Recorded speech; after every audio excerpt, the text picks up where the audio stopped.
beres ya. Ya benar nih. Siang Kak. Siang. Selamat siang. Shift siang ya? Iya. Ya. Ini kita langsung operan aja ya.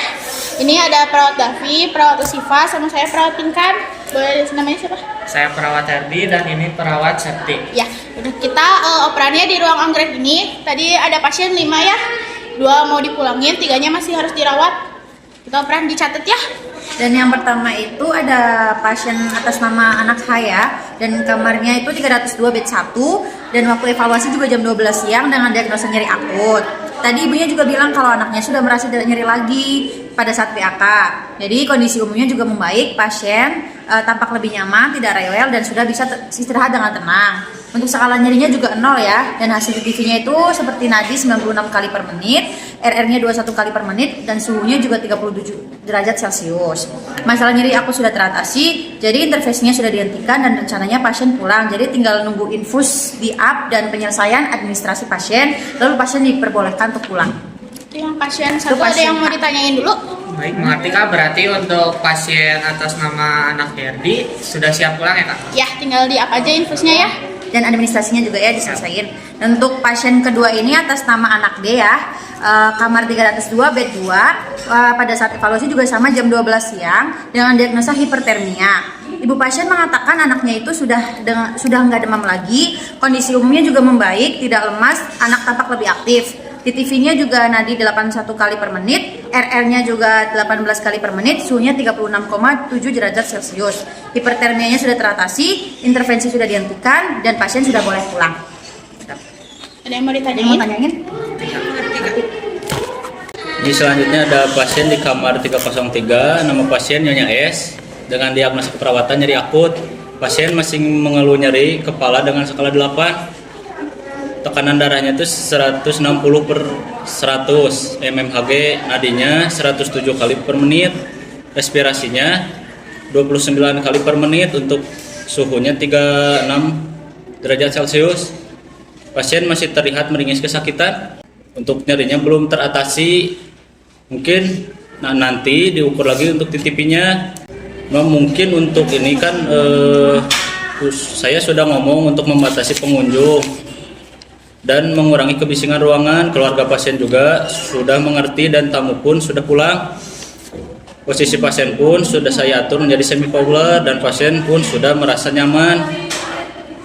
Saya juga sudah mengajarkan teknik relaksasi napas dalam. Nah, ini tuh untuk tekanan darah di jam 9 tuh 150 per 100 mmHg, nadinya 88 kali per menit, untuk respirasinya 25 kali per menit, untuk suhunya 36 derajat Celcius, skala nyerinya 6. Keluarga mampu menyebutkan pembatasan pengunjung. Klien dapat menerapkan teknik relaksasi dengan irama pernapasan lambat.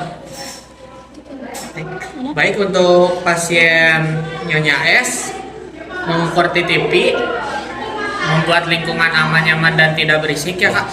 Oke, selanjutnya ini yang keempat, ini ada pasien Nyonya P ya di kamar 304. Ini tuh diagnosa keperawatannya gangguan pola tidur. Tadi jam 12 dicek, dievaluasi. Pasien masih bilang susah tidur semalamnya, masih berisik, terus sering terbangun di malam hari. Tadi dari shift malam juga sama bilangnya masih susah tidur ya, baru tidur 3 jam katanya. Terus tadi pas dilihat pasiennya masih lemes, sering nguap, tapi susah buat tidur. Terus juga ada lingkaran hitam di bagian mata ya, kelihatan. Terus yang kalian lakuin paling kaji pola tidur, kualitasnya kayak berapa jam tidurnya. Terus juga gimana, nyenyak apa enggak. Tadi udah sempat diciptain lingkungan yang nyaman gitu. Tinggal kalian evaluasi lagi kalau misalnya si pasiennya masih ngerasa gak nyaman sama ruangan itu. Paling dipindahin aja ruangannya ya. Terus selanjutnya yang tadi udah kami lakuin itu ada mengkaji pola tidur ya. Terus ada kurangi kebisingan. Si pasiennya juga tadi udah diajarin teknik relaksasi napas dalam. Si pasiennya juga jadi lebih tenang. Tadi bisa tidur sekitaran 6 jam, tapi sering terbangun. Terus tadi juga kita udah anjurin si pasiennya buat kurangin main HP ya. Karena si pasiennya kalau susah tidur malah main HP, jadi makin susah buat tidurnya. Oke, ada yang mau ditanyain? Cukup. Untuk pasien Nyonya P Ya. disuruh mengurangi kebisingan di ruangannya, Kalaupun pasiennya sudah tidak nyaman, bisa dipindahkan bednya.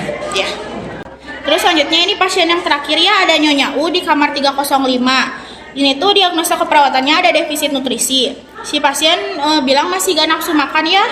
Terus suka cepet kenyang setiap makan. Setiap habis 4 sendok tuh langsung gak mau makan lagi. Dari operan sebelumnya BB-nya tuh sempat 45 sebelum sakit. Terus sekarang dicek BB-nya sekarang 42 ya, makin turun 3 kilo. Terus pasien juga kelihatan tampak lemah, terus bibirnya kering. Paling yang kalian lakuin itu monitor ya status nutrisi sama porsi makan pasien. Terus ditimbang lagi BB-nya, kayak si pasiennya tuh makannya berapa kali, apa udah naik gak si berapa sendoknya. Terus juga apa makanan yang habisnya atau yang habisnya. Terus nanti kalian kolaborasi sama ahli gizi buat ngasih makanan yang hangat sama menarik ya, biar si pasiennya lebih nafsu makan. Terus yang tadi kami lakuin mengkaji nutrisi, terus juga menimbang BB, menganjurkan pasien makan sedikit tapi sering. Terus ada menganjurkan pasien menjaga kebersihan mulut. Tadi udah sempat diajarin buat sebelum makan kumur-kumur, tapi nanti kalau si pasiennya masih ngeluh, dianjurin lagi aja ya, dipantau terus. Udah 5 pasien, ada yang mau ditanyain? Untuk pasiennya nyaku, monitor status nutrisi dan porsi makan, dan untuk BB-nya ditimbang lagi. Selanjutnya berikan kolaborasi dengan ahli gizi untuk berikan makan yang menarik. Ya. Dia udah beres operannya. Ini ada 5 pasien.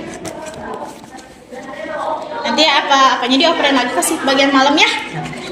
Kita permisi ya. Ya.